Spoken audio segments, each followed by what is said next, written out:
Olá pessoal, estamos aqui com mais um Investe Amazônia Pod. E no episódio de hoje a gente vai falar sobre gerando impacto com vendas de alto valor na bioeconomia.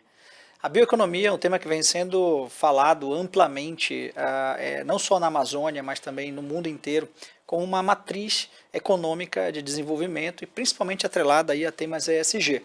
E a gente vai falar aqui sobre esse tema a partir da Amazônia, porque a gente entende que a Amazônia faz parte da solução dos problemas que o mundo tem hoje. Problemas na área de alimentos, problemas na área de fármacos, problemas na área de energia e etc. Além de toda a inteligência que se desenvolve aqui na Amazônia. Então, a partir da Amazônia, a gente tem o Investe Amazônia Brasil, que está divulgando, mapeando projetos, pessoas, iniciativas de quem investe na Amazônia e como investir na Amazônia. E a gente tem uma oportunidade gigantesca com as pessoas que passam por aqui. Esse é o nosso papel. Então, quem não segue ainda Investe Amazônia Brasil, sigam aí nas nossas redes sociais, que tem muito conteúdo e uma audiência super bacana, que não é só apenas da Amazônia, mas de todo o Brasil e até de fora, que assistem aí os nossos conteúdos. Então, obrigado. Hoje, nós temos um podcast internacional. Por que internacional? Hoje nós temos duas pessoas que estão em Portugal, nesse momento, que é o Ney Oliveira, que é doutor em computação aplicada. Ele atualmente está atuando como pesquisador no Instituto Superior de Gestão e Economia da Universidade de Lisboa e está pesquisando sobre novos modelos de negócio para a economia. Ele mora em Santarém do Pará, que é um polo de bioeconomia, e ele também é fundador da startup Directo, que é uma startup daí do nosso mundo da economia. Seja muito bem-vindo aí, Ney, no nosso podcast. Já vou abrir para você dar as boas-vindas. Aí vou apresentar também, diretamente de Portugal, a Elga Stuart Saraiva. A Elga tem mais de 23 anos de experiência em vendas internacionais de B2B. Ela também é fundadora da Lead Results, também conselheira do Institute of Sales Professionals, no Reino Unido, e também certificada Founding Fellow e Ethical Seller pelo mesmo instituto, a primeira e única em Portugal. Então ela traz uma experiência internacional aí da Europa, os países de língua portuguesa e também do Reino Unido. E ela também fundou, além da sua empresa Lead Results, ela é diretora acadêmica na SBE, Executive Education, onde ela leciona nessa área de vendas B2B, prospecção de clientes, toda essa parte aí que a gente tem de aprendizado e muito a descobrir dessa ciência que é vender no mercado B2B. Além disso, ela é mentora, coach aí de várias startups, está muito antenada, é muito conectada aí com o polo de inovação na Europa. Elga, seja também muito bem-vinda. Vou já passar a palavra aí para vocês também darem as suas boas-vindas a todos. E aqui conosco, aqui no estúdio, a Carol Silvestre. A Carolina é hoje Head de Marketing e Comercial no ecossistema da Investe Amazônia, mas a Carol tem mais de 24 anos aí de experiência na área de Consumer Insights, gestão de projetos, marketing, inovação, tendências de consumo, que é muito importante a gente entender. Ela vai falar da própria experiência dela, de uma pessoa de fora, chegar e consumir esse produto da bioeconomia. E já passou aí por multinacionais como a Unilever, a Mondelez, Diageo, Essity e Avon. Então sejam muito bem-vindos aqui, queria que vocês também dessem as boas-vindas aí à nossa audiência. Bem, primeiro agradecer, olá, boa tarde, boa noite, né, em Portugal já. Agradecer aí a participação de vocês, dar boa tarde para todo mundo aí do Brasil, Europa. A gente tem essa sorte aqui de conhecer essas pessoas tão incríveis e interessantes para estar com a gente. Espero que seja um podcast aí muito enriquecedor. A gente tem um assunto que hoje está em voga, acho que não é só aqui, né, no mundo inteiro, e a gente tratou de cuidar de uma pauta aí com bastante carinho para vocês saírem daqui inspirados e, quem sabe, muitos dos nossos telespectadores aí saírem com ideias de negócios. Show. Dá uma boa noite daí, Elga. Boa noite, galera. Um grande abraço para todos. Obrigado por me receberem. Eu estou incrivelmente agradecida por estar a ter aqui este momento com vocês. Muito obrigada. Diz aí, Ney. Boa tarde, pessoal. Obrigado, Rubens, aí pelo convite, Carol também. Bom, acho que tem um super bate-papo hoje numa temática super importante, né, que é a bioeconomia como um pilar central, mas trazendo a Elga e a Carol como especialistas aí em venda e marketing, né? Eu acho que essa engrenagem, ela para ela funcionar, a gente precisa dessas três áreas funcionando muito bem, né? E hoje, só para já fazer uma provocação, né? Elas funcionam de forma muito fragmentada. Talvez seja esse um dos principais desafios aí, né, que a gente tem nos negócios da bioeconomia. E a gente vai começar com você, né? Você está pesquisando, né, novos modelos de negócios para a bioeconomia. Quais são os principais desafios que você tem encontrado e também oportunidades nesse setor? Especificamente aí falando para a região amazônica. Bom, essa é a pergunta de US$ 1 bilhão, né? Até por isso que eu também acabei criando a Directo junto com os meus sócios. Mas eu costumo dizer que a gente tem três desafios principais, né? O primeiro deles é um desafio de contextualização, tá? Então, talvez a gente acabou generalizando demais a palavra bioeconomia e hoje a percepção que se tem é que existe só uma bioeconomia, né? E aí, sem querer, eu estou querendo deixar um pouco de lado aqui o meio pesquisador, mas também não consigo não conceituar as coisas. Mas até para que o telespectador consiga entender, né, nesse desafio de contextualização, a gente tem três visões de bioeconomia. Uma que é focada em biotecnologia, então aqui a gente está falando de pesquisa, desenvolvimento e inovação. A gente está falando de uma outra visão, que é a visão de biorecursos, que já se concentra muito mais ali na promoção das cadeias de valor, baseada em biomassa, então é o uso sustentável da biodiversidade. E ainda tem uma terceira visão da bioeconomia que é baseada em bioecologia. É muito mais a bioeconomia como uma facilitadora do desenvolvimento sustentável. E eu fiz questão de trazer esse primeiro desafio porque ele é fundamental até para a gente posicionar o nosso ecossistema, né, dentro dessas visões da bioeconomia. A grande vantagem nossa é que a gente consegue trabalhar nessas três visões, né? Apenas para título de exemplificação, Portugal é muito mais focado em biotecnologia voltada para o mar. A gente é muito mais voltado hoje para uma bioeconomia baseada em bioecologia voltada para a floresta. E aí, rapidamente, um outro desafio também dentro desse contexto de modelo de negócio, que eu gosto de colocar, é posicionamento. Eu acho que a gente acabou demorando, perdendo um pouco o time para se posicionar, e aí a gente não tem o direito de reclamar, visto que outros ecossistemas estão se posicionando na bioeconomia, às vezes até muito mais evidente, de uma forma muito mais evidente do que o ecossistema da Amazônia, né? E o que a gente precisa fazer? A gente precisa acelerar a adoção de processos e tecnologias inovadoras, né? Então, aqui a gente precisa conciliar a janela de oportunidade multibilionária que tem no mercado da bioeconomia com o tempo de resposta, né? Então, para a gente aproveitar essa janela, a gente precisa dar resposta rápida. E um terceiro é que eu falo que é a narrativa. Quando eu comecei a empreender lá em 2020, eu achei que apenas dizer que o produto, sendo da Amazônia, ele iria vender por si só, né? E aí eu vou até deixar já um spoiler, a Elga, né, que é uma espécie de mentora informal, apesar de a gente não ter essa relação, ela me ensinou que não, essa narrativa por si só não se sustenta, né? Então, eu gosto de colocar esses três desafios, tá, Rubens? Contextualização, posicionamento e narrativa. Perfeito. E aí entrando nesse tema de como contar essa história, né, nesse storytelling, nessa narrativa, nesse posicionamento, como é que a gente faz o processo, Elga, de montar uma estratégia de vendas para um produto tão único como esse que é o da bioeconomia na Amazônia?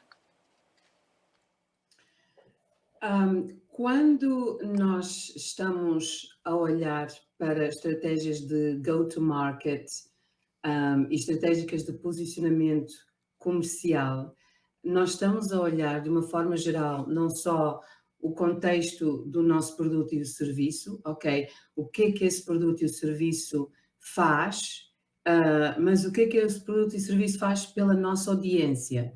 E, portanto, quando olhamos para a nossa estratégia do ponto de vista de quem é que servimos, porquê que os servimos e como é que os servimos de uma forma diferente ou única, ou melhor, do que as alternativas, a estratégia começa a desenrolar a partir daí. E, obviamente, há a questão de porquê internacionalizar, há a questão de logística, há a questão de supply chain, que claramente é muito importante, porque estamos a falar de negócios que estão posicionados numa região geográfica com características muito específicas, mas puramente do ponto de vista comercial e muito puramente ainda mais das vendas, tudo começa com o nosso entendimento do nosso cliente, do nosso comprador. E não só características quantitativas, onde é que esse cliente está, como é que consome, como é que compra, de quem compra atualmente, com quem competimos, e aqui não são só, não é só competição direta, mas é também competição indireta, mas também informação qualitativa, ou seja, o Ney estava a falar aqui acerca da narrativa. Entender porquê que o meu comprador ideal iria escolher a minha solução versus as alternativas parece uma resposta simples. Mas, equipa, eu digo-vos, é o trabalho mais introspectivo que qualquer organização, seja esta caridade, governo, pública, privada, venda, seja o que for, tem de fazer. A qualidade do nosso conhecimento do nosso comprador ideal, e especialmente a qualidade do conhecimento qualitativo, ou seja, as dores, os ganhos que nós ajudamos aqueles clientes a ultrapassar ou a conquistar, as oportunidades ou os resultados que nós conseguimos ajudá-los a materializar. Porquê? Porque eles estão a usar a nossa solução, ou seja, a nossa solução é meramente o veículo através dos quais eles alcançam resultados. Ter conversas sobre esses resultados é fundamental para qualquer negócio se destacar, mas é essa informação também que alimenta tudo o que acontece na estratégia comercial, que inclui a minha estratégia de go-to-market, que territórios é que eu vou gerir, que personas. Olha, Carol, estou aqui a fazer ligações e pontes para o teu mundo, vendas e marketing, irmãos de pai e mãe. O persona e o perfil do cliente ideal que nós servimos, o processo que nós usamos para a venda, qual é o processo da compra e o processo da decisão do nosso cliente, temas como as cadências que usamos de prospecção para entrar em contacto com o nosso cliente, os diferentes canais que usamos para nos conectar e atrair a atenção do nosso cliente, seja esta inbound marketing ou outbound vendas e por aí adiante. Mas acho que consegui resumir aqui a maior parte dos componentes que devem estar presentes numa estratégia comercial de sucesso. Muito bom. E quando a gente fala isso, Carol, você que está navegando aqui, né, pela Amazônia, você está conhecendo mais da cultura, você está há quanto tempo aqui? Tenho 4 meses. Tudo Vai isso fazer já, né? 5. Poxa, você que era 4 anos já. Mas, Carol, 4 anos em 4 meses. você é consumidora de Exato. produtos da Amazônia. Conta pra gente aqui, como foi a tua primeira relação, assim, a tua primeira compra de um produto da bioeconomia? Tem algo que me interessa bastante quando eu vou, tanto desde quando eu fui a primeira vez no Mercado Adolfo Lisboa, a primeira vez primeiro que eu tive na Amazônia nem foi morando aqui, né? Já foi como turista. Então, algo que eu aprendi é sobre a origem. Todos os produtos, quando a gente fala de bioeconomia, tem um orgulho da origem de onde eles vieram. Então, é super interessante quando, né, as pessoas vão atrás de um produto, né, seja ele alimentar, artesanatos, as biojoias, os insumos, as matérias-primas que saem do Amazonas, você entender da origem. Primeiro, pelo compromisso, né, que a Amazônia está intitulando aqui com o ecossistema como um todo. E, além disso, vem o lado da bagagem cultural interessante que vem por trás disso, que muitas vezes você escuta histórias que só estando aqui para escutar. Então, essa fibra que a gente fez esse cesto vem da tribo, e aí fala o nome da tribo, fala a origem da tribo, acabam contando uma história e as pessoas se envolvem. Então, assim, isso tem muito a ver com estratégia de marketing, querendo ou não, que sem querer, né, sem uma bagagem, um contexto de estudo, eles fazem, porque é o storytelling. No final da história qual que é a história que está por trás disso, e aí a gente tem, acho que, né, como profissionais de mercado, esse compromisso de saber se existe essa chancela aí com a responsabilidade com o meio ambiente, que está todo mundo super preocupado, e é uma necessidade, né, que a gente precisa aí de estar atento. E aproveitando esse gancho, né, falando de marketing, Ney, você é fundador da Directo, né? Como é que você tem se preparado aí para, primeiro, marketizar isso, contar essa história e montar essa estratégia de vendas que a Elga falou? No nossa equipe lá na Directo, a gente tem um desafio muito grande, né? Eu acho que até vale a pena falar para o telespectador o que é a Directo, né? A Directo nasceu como um modelo de marketplace, porque a gente identificou que essa comercialização de produtos da bioeconomia, né, então muito nichado, ela era muito lenta e injusta. Então, a gente percebeu que o vendedor não estava satisfeito com o processo de venda e nem o comprador com o processo de compra. Então, a gente percebeu que tinha algo ali entre essas duas partes. E depois de um longo processo de validação, a gente percebeu que essa cadeia ela é cheia de múltiplos intermediários e que isso que, de fato, acabava dificultando o processo, né? Então, essa que a gente chama de Directo 1.0, que a gente colocou no marketplace para tornar esse processo mais transparente. E aí depois a gente cometeu um erro, que aí tem mais relação com a tua pergunta, foi que a gente se apaixonou muito pelo produto e a gente acabou focando muito mais no produto, né, do que no processo comercial, né? Então, agora, nessa fase que a gente chama de Direct 2.0, a gente começou a se aproximar muito mais desses vendedores e compradores, a gente entende muito mais essas dores deles hoje e acaba fazendo esse trabalho muito mais personalizado. Uma característica das negociações da bioeconomia é que não dá para ter um pacote único, não dá para ter um toolbox que vai funcionar para cada cliente, né? Então, o que a gente costuma fazer é entender muito bem essa jornada do vendedor, as suas dores, e aí a gente passou a ter uma relação muito mais profunda com ele. Antes a nossa relação era, ele tem um produto para vender, a gente cria uma história sobre aquele produto, cria uma estratégia de venda e tenta achar compradores. Agora a gente vai muito mais próximo, então, e também a gente vai muito mais para dentro da operação dele, para poder entender como é que essa operação ela vai impactar na estratégia de venda. Então, por exemplo, às vezes o produto é ótimo, o comprador quer muito fazer uma negociação com aquele produto, mas ele não tem regulamentação, às vezes a própria embalagem não está adequada. E aí a gente passou a entender que isso não se trata apenas de uma operação comercial, uma operação de venda, de marketing.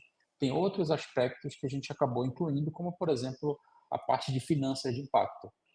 Então, para que o vendedor consiga adequar o produto dele, ele precisa ter acesso a um crédito, e aí ele não tem, né, é um tipo de cliente que não tem um gerente para chamar de seu, né? Então, ele precisa acessar um crédito diferenciado.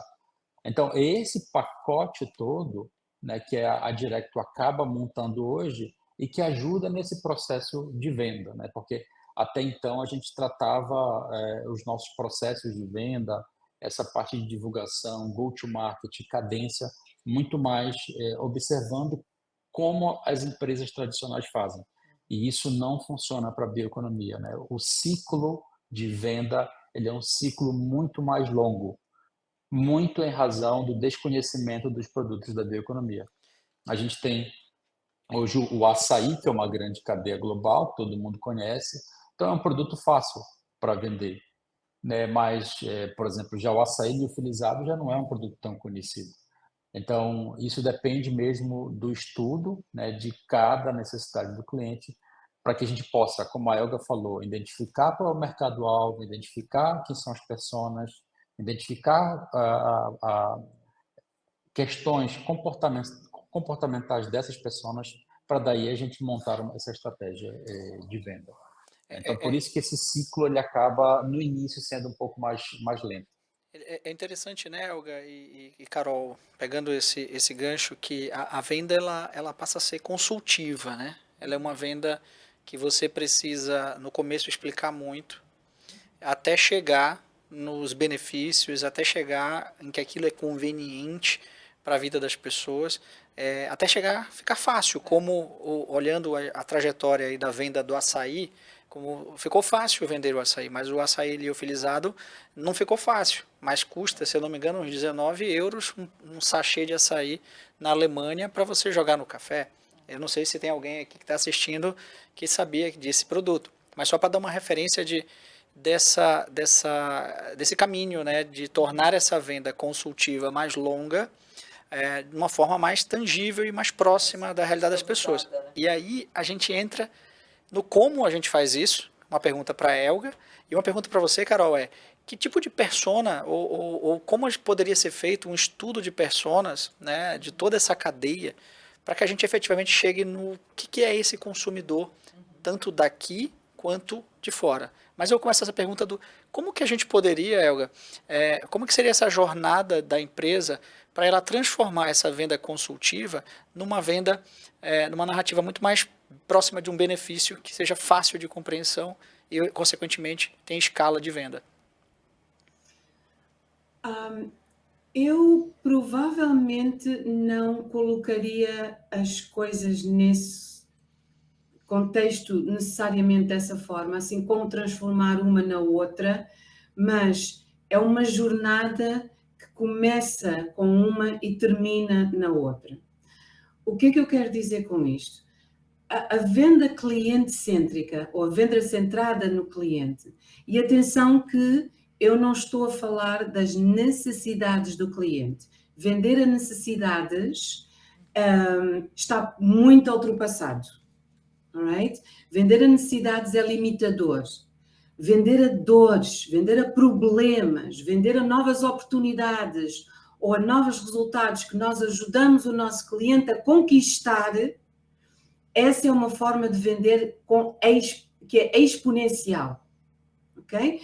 E eu aqui queria só mencionar que eu acredito que tudo pode ser comoditizado, tal como tudo pode ser descomoditizado, ok? E para quem nos está a ouvir, fiz assim uma paragem assim super rápida, um pouco dramática, que é para deixar estas palavras assentarem com calma. Quando nós estamos numa jornada cliente-cêntrica, valor-cêntrica, onde estamos a vender momentos de educação, momentos de conhecimento, de consultoria, de ajudar até a própria pessoa a entender o produto ou a solução que vendemos. Essa postura é uma postura que não tem nada, acreditem ou não, a ver connosco.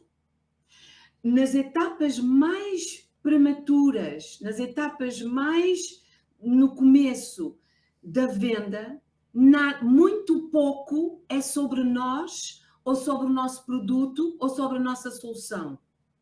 Tudo, essas conversas que nós queremos dar início com os nossos potenciais clientes, são conversas baseadas nos resultados que eles querem conquistar.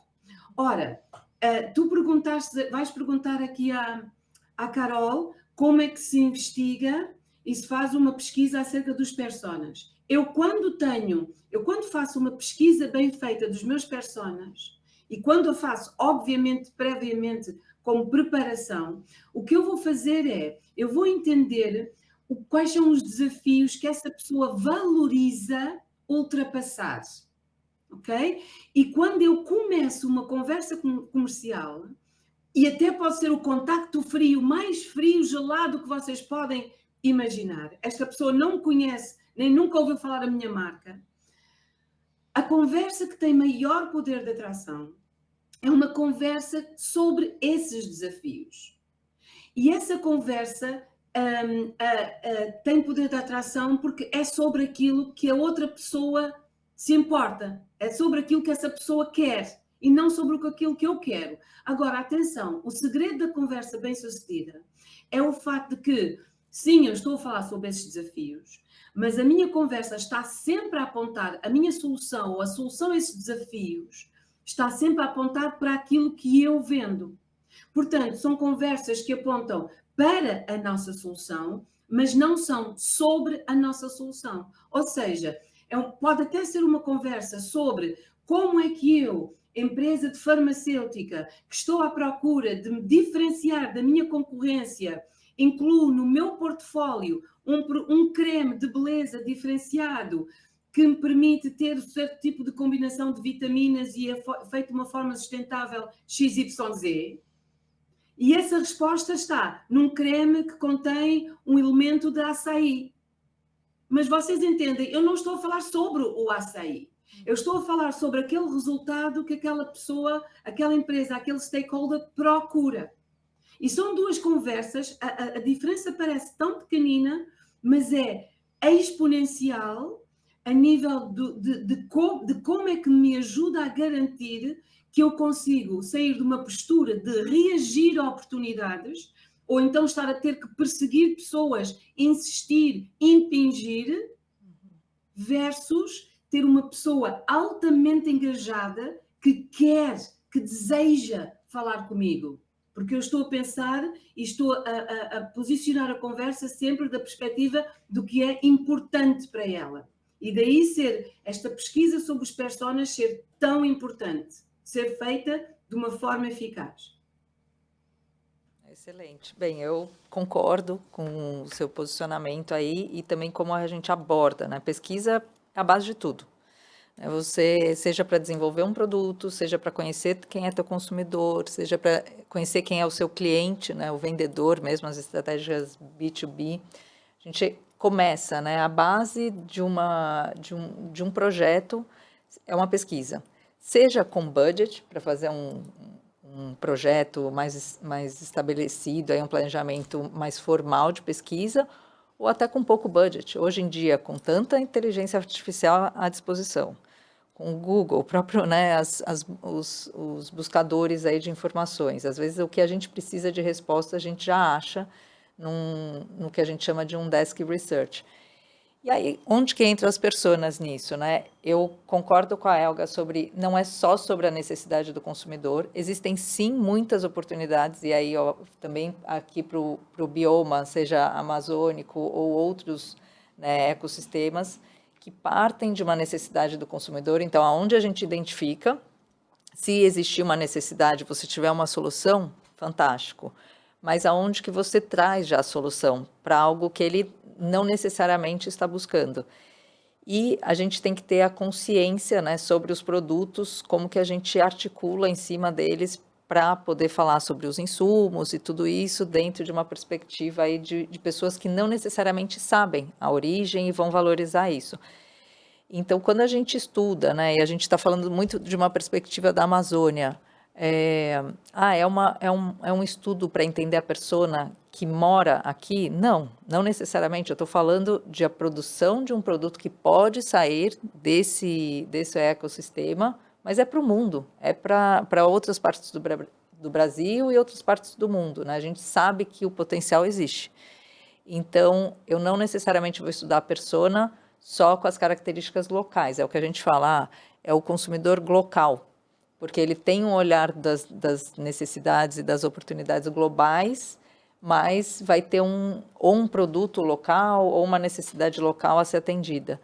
Então, tem que fazer essa mescla aí desse consumidor, né? Se é alguém, um produtor, um industrial que tem uma solução que ele hoje só vai ter escala localmente, a gente pode começar com uma persona local, né? Entender quem são essas pessoas nessa localização.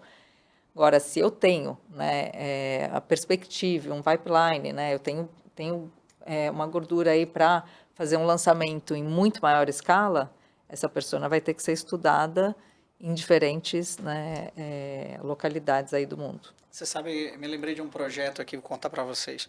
A gente queria fazer um container moradia para alojamentos, né? Não se falavam nesses alojamentos como hoje é bem falado, né? As cabanas e tudo mais. E a gente queria aproveitar um container e dar a cara dele de Amazônia. E aí eu comecei a conversar com designers locais e designers de fora. E a visão é completamente diferente. No final eu contratei o designer de fora. Por quê? Porque ele conseguiu colocar no projeto o que o estrangeiro, o que o gringo, né, o quem visita, o que o turista quer ver. Ele trouxe uma perspectiva que localmente os designers locais não conseguiram projetar. Então eu queria trazer esse exemplo, pegando esse gancho aqui da venda, né? Você quer comentar alguma coisa, Elgas? Sim, perdão, eu queria só aqui mencionar algo super rápido, obrigada Rubenson, porque vocês estão a falar e muito bem de benefícios e eu queria fazer aqui um ponto de atenção com o nosso ouvinte, que é o seguinte: cuidado, quando vocês acham que estão a falar de benefícios e se estão a falar de um açaí que tem proteína A, B, C, vitamina D, X, Y, Z, seja o que for. Isso não são benefícios, ok? Vantagens são características que os vossos produtos têm e que podem ou não ser valorizadas pelo vosso comprador ideal.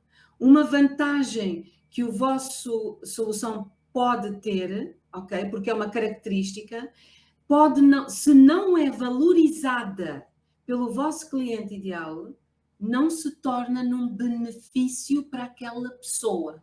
E eu vejo muitos vendedores e comerciais e profissionais e líderes a caírem naquela postura de estar a dizer: mas o meu produto é fantástico porque tem aquele benefício de, sei lá, fazer bem à saúde, fazer bem a esta coisa. Isso não é relevante. Se para aquela pessoa não é relevante, é só uma vantagem que não se torna num benefício. E, portanto, por isso é que muitas vezes a venda não acontece, porque a pessoa está a pensar que algo é um benefício, mas não entende que aquela pessoa com quem está a falar não valoriza. E quem é que é a pessoa importante aqui? Você ou o seu cliente? Muito bom. Robson, é muito interessante isso que a Elga está falando, porque eu tenho feito muito trabalho de benchmark aqui, e conversar com empresas, conversar com indústrias, e também bater perna, né? Ir a supermercados e a empresas de produtos naturais para ver como é que está o acesso desses produtos aqui em Portugal, especialmente. E num intervalo de 3 ou 4 anos é impressionante a quantidade de produtos que se tem aqui. Mas vejo muito mais de outras regiões da Amazônia, né? Da Panamazônia, muito mais ali de outros países até mesmo do que da Amazônia brasileira. Agora, pegando um gancho nisso que a Elga falou, teve um comportamento de um consumidor que me chamou a atenção. Tem uma grande marca de açaí, né? Não vou citar o nome aqui porque não patrocinou, né, Rosinha, o programa, mas que ela agora entrou numa grande rede de supermercado. É uma das maiores franquias de venda de açaí. E eu falei, poxa, por coincidência, uma pessoa que mora mora na mesma casa que eu moro, trabalha com essa empresa e falou: olha, eu tenho uma novidade para te contar sobre o açaí. Agora a gente está em tal supermercado. E aí eu fui até lá ver. E quando eu fui lá, eu vi um cliente escolhendo o açaí. E ele ficou na dúvida se ele escolhia o açaí da marca, né, mais conhecida, ou se ele escolhia o açaí que era a opção, que era a marca do supermercado. E ele ficou olhando e eu não aguentei de curiosidade. Quando eu vi que ele escolheu o outro açaí, eu falei assim: mas desculpa, eu me apresentei, contei um pouquinho da história e tal, eu falei, por que tu escolheu esse outro açaí? Ele falou assim: porque eu não vi diferença de benefício entre os dois e eu escolhi o mais barato. E eu fiquei assim, nossa, isso pode ser uma estratégia do supermercado, colocar uma marca mais cara e depois vem com uma marca, o produto é similar, mas num preço muito mais baixo. E também, Então, e aí, é, assim, no fim era açaí, para ele era só isso, era açaí. Não era açaí desnatado, açaí integral, açaí não sei o quê, não existia essa variação, para ele é açaí, né?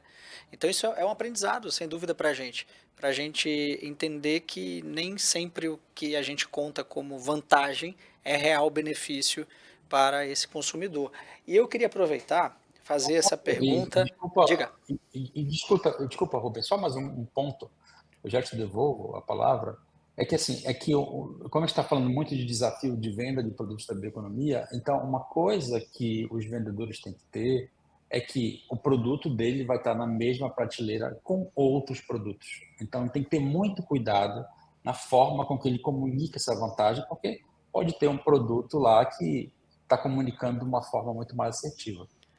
Tá, desculpa, mas eu não Legal. queria perder esse gancho. E entrando assim num tema que eu acho que todos vocês aqui eu queria ouvi-los, que é o tema da transformação digital, das tecnologias emergentes para que serem colocadas dentro da bioeconomia. Como é que vocês estão vendo isso, essa conexão global, né, global e local, para o nosso empreendedor, para o nosso desenvolvedor de uma startup de bioeconomia que está nos assistindo? Como é que a gente começa a inserir essa tecnologia? Eu posso abrir aí o assunto.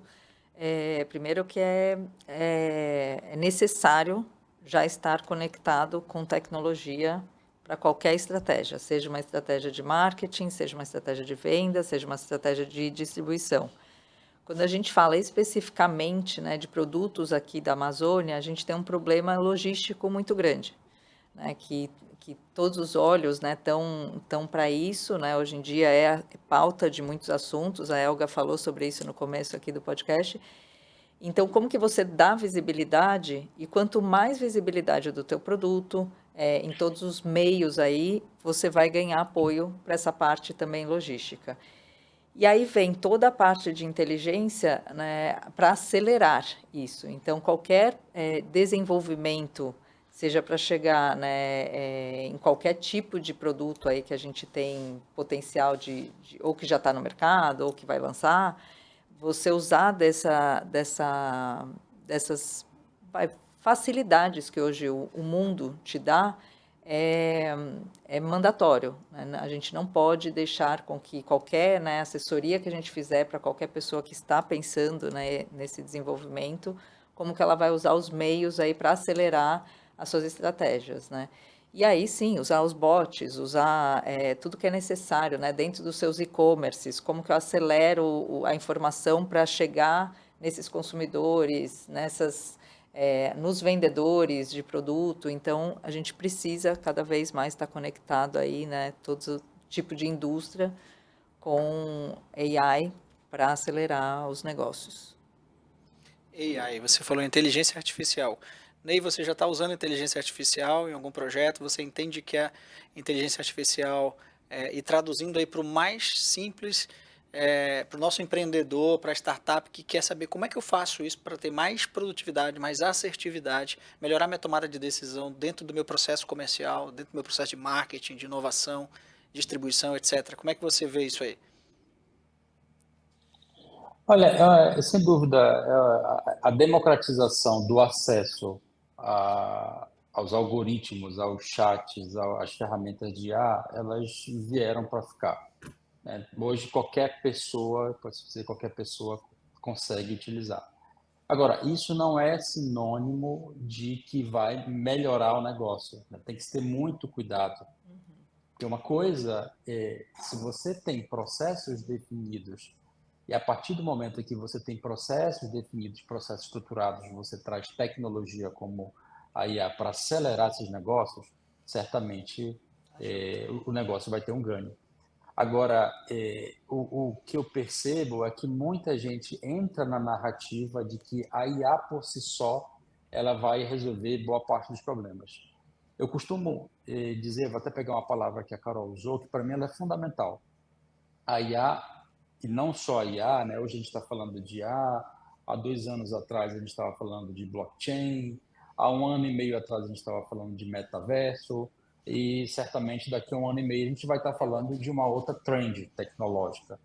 Tá? Mas é muito mais importante saber como é que essas ferramentas aceleram processos, porque o aspecto, para mim, central, ele Ou está no melhoram, né? processo. E Aceleram aí, ou melhorar a eficiência desse processo. Porque eu acredito muito que, né, exatamente. grande parte dessas ferramentas vieram para melhorar a eficiência aí dos processos. É sobre isso, eu também penso que é muito sobre isso. A transformação digital, principalmente na nossa região, né, que enfim, está distante de um grande centro, a gente tem problema de mão de obra, essas tecnologias elas ajudam, né, mas é muito mais importante ter o processo definido, um processo muito bem estruturado do que a tecnologia em si. Eu vejo a tecnologia como um empurrão. E você, Helga? É mesmo, eu adoro a palavra empurrão. Eu ia Tem sugerir. essa palavra em Portugal? Sim, empurrão, empurrão. Eu confundo sempre mais com o inglês porque nós trocamos, nós dizemos push and pull é empurrar, push é puxar. Não, espera, push é puxar. Ai, estás a ver, já me compliquei. Puxa Pronto, e empurrar. acabou tudo. É. Não, empurrão, sim. Eu gosto de pensar na inteligência artificial aplicada às vendas e à prospecção como um colega, um novo colega de trabalho. Esta pessoa vai vender por mim? Não. Não vai. Mas este recurso vai-me ajudar a encontrar maior eficiências nos meus processos, vai-me ajudar a reunir, centralizar dados de uma forma mais fidedigna, porque o erro humano, especialmente no CRM, nos Customer Relationship Management, nas bases de dados dos nossos clientes, a informação que lá colocamos sobre os nossos clientes, a nossa atividade, é crítica, mas, no entanto, se estivermos a confiar e a depender dos vendedores para tomar decisões baseadas nelas, não é? É complicado. Não é? Portanto, a inteligência artificial vem aqui ter um papel muito interessante no que diz respeito a estes processos. Eu sou capaz de desenhar materiais de comunicação de uma forma mais profissional, quando há meses atrás ou anos atrás eu teria que usar profissionais altamente bem pagos. E, portanto, aí para mim há uma clara diferença. Onde é que a coisa começa a ficar complicada? Vocês estão aqui a falar, e muito bem, vocês mencionaram os desafios, fazer mais vendas e tudo isso. Este problema de acelerar as vendas não é algo que eu acredito que se possa atirar dinheiro e atirar tecnologia. O que nós estamos a ver agora é que muitas das empresas que estão a fazer enormes investimentos em tecnologia de ponta como AI, IA, não estão a escalar os resultados de uma forma proporcional. Porquê? Porque hoje em dia continua a faltar o trabalho e o desenvolvimento fundamental que precisa estar presente nos vendedores e nos pontas da lança e na liderança comercial de cada organização para se fazer um trabalho bem feito. E não é um problema onde eu possa atirar dinheiro ou tecnologia. Porque o output do IA só é tão bom quanto a informação que eu lá coloco. Ora, se eu não sei colocar lá a informação, se eu tenho um conhecimento fraco do meu cliente, se a informação de dados que eu tenho não é robusta, o que vai sair de lá é toda uma tonelada de ar. E, portanto, a tomada de decisões sem fundamentos de dados fortes é complicado. Portanto, eu acho que há aqui que entender que há muitas empresas que já estão a fazer investimentos grandes e não estão a ter os retornos que gostariam, porque os comerciais continuam a ficar muito aquém das competências, da hard skills, soft skills, que precisam para terem conversas mais estratégicas com os seus clientes. Agora, atenção, toda aquela parte do processo, cada atividade que tem um baixo valor cognitivo, que francamente pode ser substituída por uma máquina, por um robô, por uma personal assistant, acreditem, colegas, que ou vocês, ou os vossos colegas, ou ao vosso lado, se não vai ser hoje, vai ser amanhã ou daqui a poucos meses. Essas atividades vão desaparecer. A atividade comercial vai se tornar, acredito eu, algo onde os stakeholders dominam a arte de storytelling, sabem alinhar esta arte à autenticidade, têm uma enorme capacidade de descoberta, de perguntas poderosas, de estratégia, de escuta ativa, de saber fazer prospecção, e estou a falar de soft skills e hard skills, ok? E aí sim, estas pessoas, vocês nunca vão, acredito eu, olha, isto está a ser gravado, atenção colegas, eu posso ficar errada, mas eu não estou a ver estas pessoas a serem substituídas por um robô, nem agora, nem nos próximos anos. Eu acho que você tocou num assunto, Helga, fantástico, né? Porque o dia que um robô tiver a ambiguidade que o ser humano tiver, aí sim a gente vai dizer que um robô pode substituir um ser humano, né? Nós somos aqui capazes de estar assistindo, participando desse podcast e pensando no nosso compromisso de algo mais, né? Nós estamos pensando na nossa agenda de amanhã, nós estamos pensando na viagem que a gente tem que fazer, no mestrado, no carro que tem que comprar. Então, essa ambiguidade um robô ainda não tem condições de fazer. Então, você consegue sim substituir atividades, né? Tem uma frase que eu gosto de dizer, que é de um ex-executivo da Gartner, que ele diz que se uma atividade pode ser feita mais de uma vez, então ela pode ser robotizada. Então, se ela é repetida mais de uma vez, ela pode ser robotizada. Então, acho que aí a preocupação que todos nós temos que ter é de não parecermos como um robô, né? Mas é muito bom esse ponto, Helga, que você trouxe.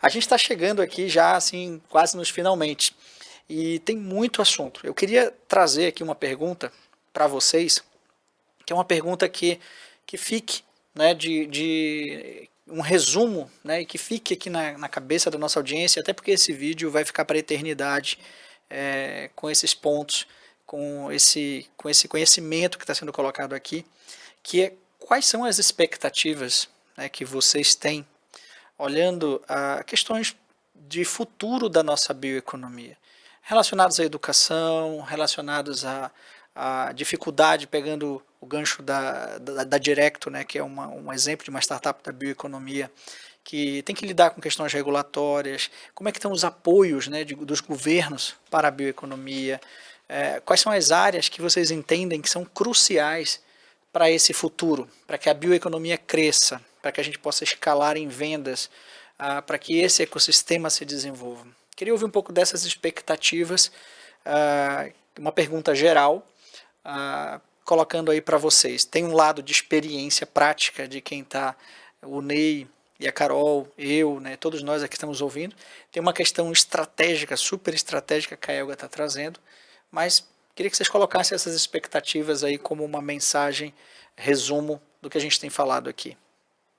Começa aí, Helga. Uau, esta é uma pergunta com tantas perspectivas diferentes, há tantos ângulos político-económicos, de sustentabilidade, de logística, transporte, de infraestrutura, sociais, de saúde, para além da economia. Há tantos ângulos por onde aqui se pegar, mas eu senti-me inspirada, Robinson, quando disseste, ok, que fatores é que devem estar presentes para o ecossistema se desenvolva. Eu adoro o fato de que este é um ecossistema. Se toda a gente no ecossistema, se os empresários, se o pequeno negociante, se o pequeno, médio, grande empresário ou startup neste ecossistema demonstrar a mesma paixão pelo seu território, pelo seu produto ou serviço e solução que a Carol mencionou, foi a primeira intervenção que ela fez, foi partilhar, e eu senti esta paixão pela cultura, pela história, pelo passado, pela riqueza, pela variedade, pelo impacto. Eu acho que isto é muito especial e deve ser preservado. E é por isso que eu digo que esta questão é muito abrangente, porque como é que se preserva uma cultura, como é que se preserva e até se passa para a próxima geração esta paixão, okay? Este compromisso.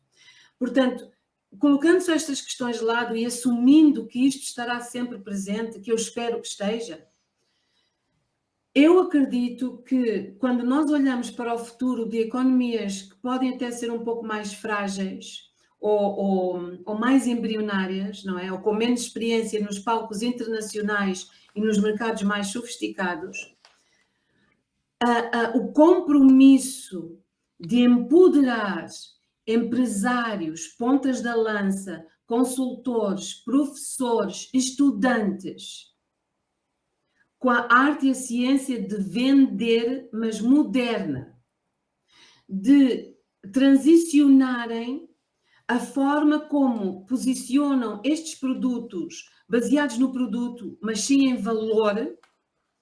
Se o começo for por aí e o compromisso for consistente na mudança de mindset e de postura e de aprender e desenvolver em cada pessoa a capacidade de diferenciar e proteger os seus preços baseado no valor diferenciado desta solução versus todas as outras, nós vamos ter uma economia, um ecossistema não só saudável, mas que vai ajudar todo este ecossistema a encontrar um equilíbrio maravilhoso que é retirar do sistema e voltar a colocar nesse sistema, não é? Na maior rainforest do planeta Terra.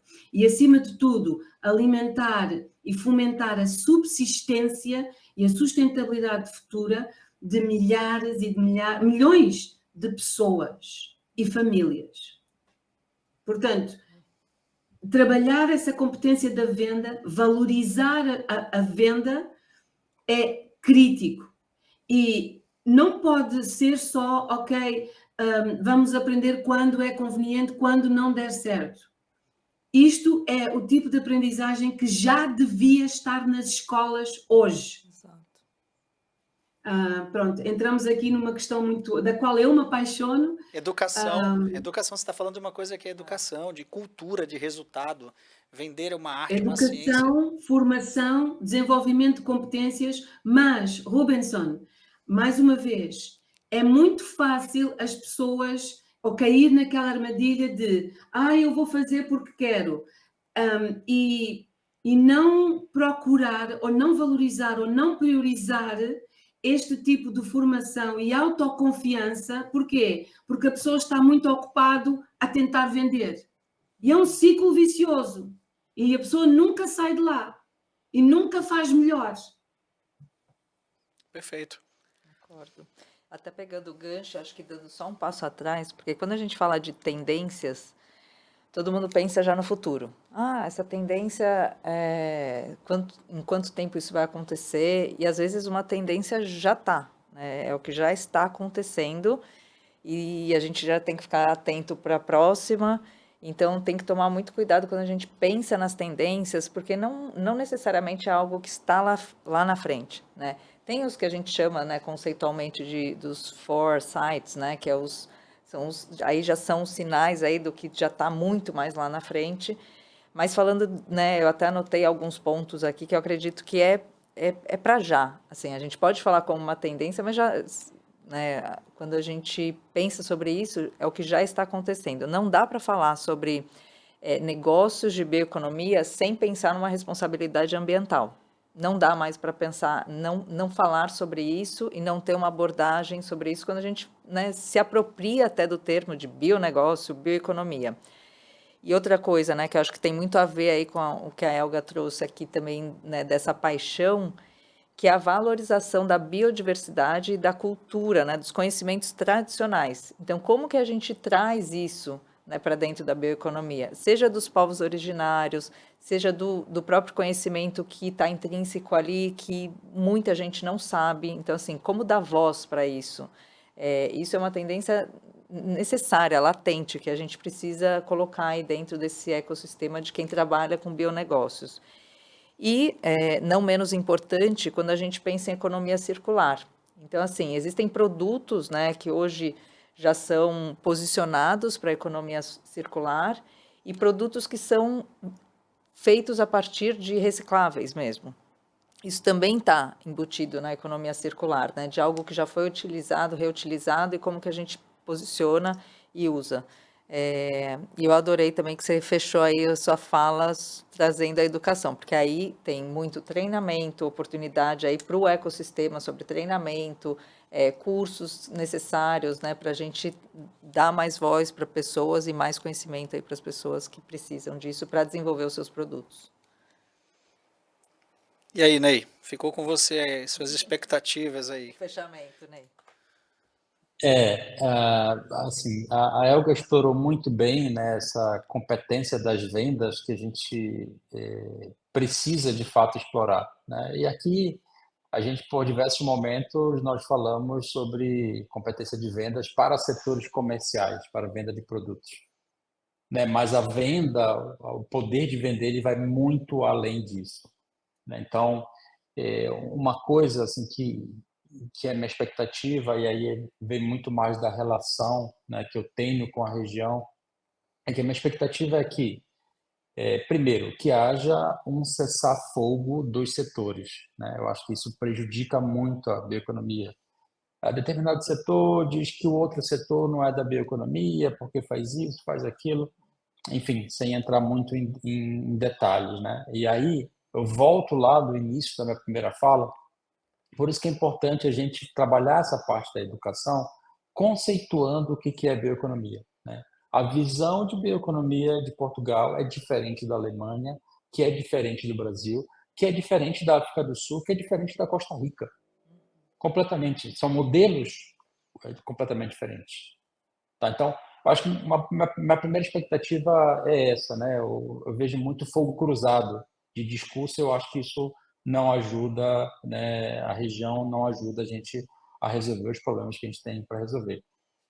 Uma outra expectativa que eu tenho é que a gente não cometa os erros do passado, né? E talvez seja um pouco fora do contexto da Elga e da Carol, mas nós já fomos líderes em cadeias globais no final do século XIX, início do século XX, como foi a cadeia da borracha, né? A companhia Ford criou duas cidades, né, na Amazônia, uma delas do zero, né, completamente do zero. Já era uma das cidades mais modernas, né? E se a gente for pegar as características da bioeconomia, a gente pode dizer que era um modelo de bioeconomia, sei lá, um modelo de economia 1.0, né? Mas que por algum momento a gente perdeu o protagonismo, talvez, Elga, o impacto, né, de não ter estratégias de como vender o projeto, né, de longo prazo pode ter sido um dos fatores, não foi só esse, né?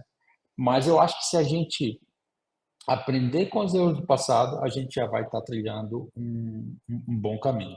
E aí depois, a minha expectativa é que a gente consiga estimular uma mentalidade empreendedora para quem, na minha percepção, de fato, vai carregar nas mãos a responsabilidade da bioeconomia, que são os jovens. Eu acho que tudo que a gente está discutindo aqui é para uma geração que está vindo agora. E até um trabalho que eu tenho feito eu tenho levado essa temática de empreendedorismo ligado à bioeconomia para escolas do ensino médio, porque a gente precisa encurtar também esse ciclo de contato desses alunos com o empreendedorismo, não achar que é algo que ele vai estudar na faculdade e em algum momento vai aprender. E por fim, né, a gente está no maior laboratório de bioeconomia do planeta, né? Então, a gente sai da porta de casa, tem jambu nascendo no quintal, que tem uma propriedade fantástica, que pode ter diversos outros produtos. Então, muito mais uma ansiedade do que uma expectativa, é que a gente consiga dar respostas rápidas, né? Então, eu não vejo hoje, por exemplo, nenhuma universidade, eu faço uma autocrítica, né? Sou professor de uma universidade. A gente tem uma formação, por exemplo, para executivos, como se trabalha muito, muito fortemente isso aqui na Europa, né? A Elga tem um programa que não é uma graduação, não é um MBA, é um programa para executivos, é uma formação muito específica. Então, a gente precisa também, de alguma maneira, formar não só os alunos lá do ensino médio, como a gente está trabalhando, não somente os alunos da faculdade, mas também formar esse empresário que talvez ainda não tenha as competências que precisam para a gente desenvolver, né, esse modelo econômico. É uma janela de oportunidades incrível e que a gente não pode, mais uma vez, deixar passar. Então, essa é a minha expectativa. Sem dúvida. E esse tema da educação, Ney, a gente já começou aqui com a Investe Amazônia Educação, o primeiro curso que a gente lançou, que a gente detectou que tinha um gap, era a gestão de projetos digitais. Era já começar a trazer essa experiência de projetos digitais, de um produto digital, do cliente no centro de como construir um produto, etc. E agora, né, a gente quer explorar mais ainda essa questão da venda de valor, né? Então esse podcast também não está acontecendo à toa, né? Essas almas que se encontram, elas não estão aqui à toa. A gente acredita muito na educação, não de forma tradicional, até porque a gente não está mais vivendo estruturas tradicionais. As estruturas tradicionais estão sendo desafiadas o tempo inteiro. Então a gente precisa saber navegar nessa regeneração, que envolve uma regeneração humana, de liderança, né, de como nos relacionarmos frente a todas as tecnologias que estão sendo colocadas aí também na nossa frente. E as nossas crianças, os nossos jovens, muitos até perdidos com tanta informação. Se tem executivo que ainda não conseguiu entrar nessa onda e ainda não conseguiu utilizar isso no seu dia a dia como um diferencial, imagina os nossos jovens que vêm nessa transição de uma educação tradicional e já uma educação que o mercado de trabalho já está solicitando. Então, assim, fantástico os comentários de vocês. Eu queria agradecer muito, né, por vocês estarem aqui e dizer aí que vocês dissessem aí suas palavras finais para a nossa audiência e dizer, pessoal, que vai ter momentos 2, 3. Esse tema é um tema que não para, né? Um tema que aqui com a Investe Amazônia a gente já está no episódio 48.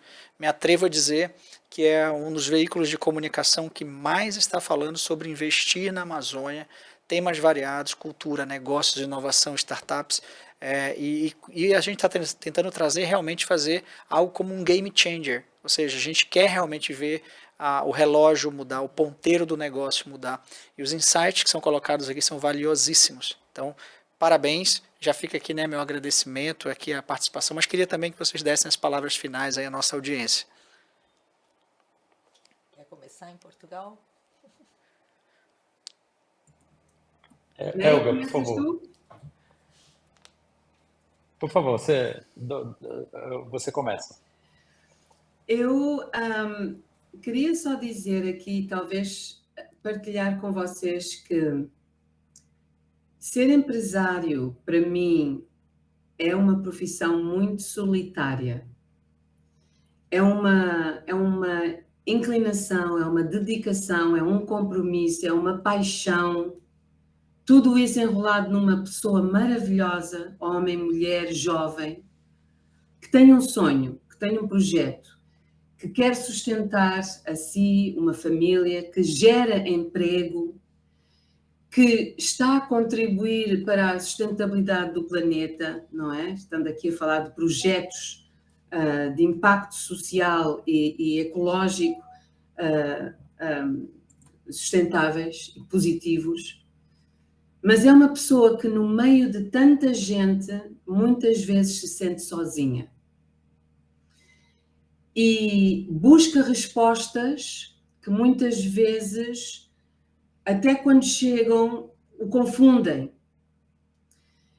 E, portanto, a minha mensagem é, se é assim que se sente, saiba e sinta algum conforto em saber que a maior parte dos empresários à volta do mundo, seja em Londres, seja em Portugal, sentem-se da mesma forma, ok? Isto não é porque está num sítio ali, Amazónia, que parece longe. E são estes ecossistemas como Invest Amazónia, são professores dedicados como o Ney, são profissionais que se mudam para a região e estão aí a apoiar com os pés no terreno, que no meu ver são os grandes heróis de uma história que é maravilhosa. E para o empresário, nós precisamos de vocês. O mundo precisa de vocês. A nossa geração, os nossos filhos precisam de vocês. É o vosso compromisso, é o vosso ânimo, é o vosso nunca desistir, que no final é o vosso acreditar em si próprio, que vai sempre fazer você, o seu negócio, eventualmente chegar onde você quer chegar. Mas nunca se esqueça que no meio de toda essa paixão, saber o que dizer, como o dizer, como se diferenciar, até você nem precisa de ser o melhor. Mas se for o único e se sabe explicar o porquê que esse ser único é bom para aquela pessoa, e parece uma coisa, parece ser tão fácil, e na verdade é simples. Fácil não é. Simples é. Mas são estes ecossistemas à sua volta que vão ser aquele cordão umbilical a este tipo de conhecimento. Portanto, mais poder para si, empresário, mais poder para vocês, Invest Amazónia, mais poder para os professores que estão engajados com esta formação, com este tipo de formação e desenvolvimento de competências, e saibam que nunca perder a esperança é a melhor presente que vocês podem dar a vocês próprios. E estamos com vocês. Show! Uau! Que mensagem, Helga? O meu, na verdade, eu acho que é muito mais um convite, o fechamento aqui para mim, porque né, eu sou uma pessoa de fora, cheguei aqui no Amazonas tem pouco tempo, então, e cada vez mais eu vejo que é sim, quando fala, né, parece um pouco clichê, mas é real, a terra de oportunidade, e não né, de um lado negativo, pelo contrário, né, existem muitas oportunidades, então o que eu falo, né, para os empresários, para as pessoas que estão pensando em fazer turismo, sim, invistam na Amazônia, porque claramente qualquer pessoa que vai sair com uma outra bagagem, depois de experimentar, seja no lado de turismo, convido também as pessoas a se engajarem com comunidades locais, que é muito rico, né? A gente vê engajamento às vezes com comunidades de outros países, que é necessário, o mundo precisa disso, mas quem estiver mais perto e se puder ter esse envolvimento aqui com a Amazônia é necessário, tem muita coisa a ser feita ainda aqui. E também para os grandes empresários, né? A gente vê indústrias do mundo inteiro investindo aqui na Amazônia, né? A gente, em breve, vai ter mais duas chinesas, né? Abrindo fábricas, abrindo portas aqui no Polo Industrial de Manaus. E a gente acredita, né, com os benefícios que existem no estado, que outras indústrias poderiam estar aqui. Então, assim, o meu é muito mais um convite, venham, né? Invistam na Amazônia, sim, venham fazer turismo aqui, é incrível. Eu não canso de fazer o tour amazônico, ir para as comunidades locais, então é muito mais um convite aqui que eu queria deixar para todos. Faz o fechamento aí, Ney. Bom, eu queria agradecer, na verdade, Robson, por esse bate-papo descontraído, mas ao mesmo tempo muito rico, né? E diante de toda essa imensidão que a gente tem da nossa floresta, a Elga ainda não teve a oportunidade de ver, mas Virá em vai breve. ver, eu prometo. Virá em breve. Você. Vai ver, eu prometo. Virá em breve. Eu te levo no Eu tour acho, eu Amazônia. acho que tem a gente tem uma camada, né, que é essa camada aqui, a camada das pessoas. O nosso ecossistema é um ecossistema que está em formação. A gente tem recursos naturais, né, para todos os lados, mas eu acho que o que de fato vai fazer a diferença são essas conexões que nessas que nós fizemos. Então, quero também até agradecer a Elga, que foi um pedido especial que eu fiz para ela. Falei, olha, eu tenho que te apresentar, eu tenho que te conectar ao ecossistema, porque eu acredito muito, né, da forma com que ela fala, da forma com que a paixão que ela mostra, né? Eu acho que isso é contagiante e é o que de fato a gente precisa um pouco, né? Às vezes eu até me culpo um pouco por ser um pouco pessimista, né? E é muito legal ter esse tipo de bate-papo, porque eu acho que a gente acaba, né, renovando o nosso próprio ânimo, né? E aí dentro das muitas frentes que a gente trabalha, né? Trabalho como professor, e aí compartilho muito com a Elga, né? Ser empreendedor é uma jornada solitária, então essas conexões, mais do que nunca, elas são importantes. E aí também, depois, pega o nosso contato, né? Se a gente puder, o telespectador, se a gente puder trocar alguma ideia, eu acho que quanto mais a gente se aproximar, acho que mais o ecossistema ganha. Então, Rubensson, parabéns aí pelo trabalho que vocês vêm fazendo, né? Não parem, continuem, porque a gente precisa, de fato, dar voz para o nosso ecossistema. Acho que esse trabalho você tem feito aí de forma brilhante. A gente que agradece a audiência. A gente sabe que para transformar, a transformação ao redor ela tem que começar dentro de cada um de nós. Então, acho que os insights que foram gerados aqui, a gente está pulsando uma nova economia. E essa nova economia, ela já é uma realidade. A gente precisa apoiar o empreendedor local, a gente precisa apoiar o ecossistema, então menos ecossistema, mais ecossistema, mais força, união, mais pensamento global, ação local. E eu acho que hoje ficou aqui muitas lições aprendidas. Pessoal, até a próxima quarta-feira, às 16 horas de Manaus, 17 horas de Brasília, 9 horas em Portugal, é isso? Sim, abraço forte. Então, pessoal, até mais.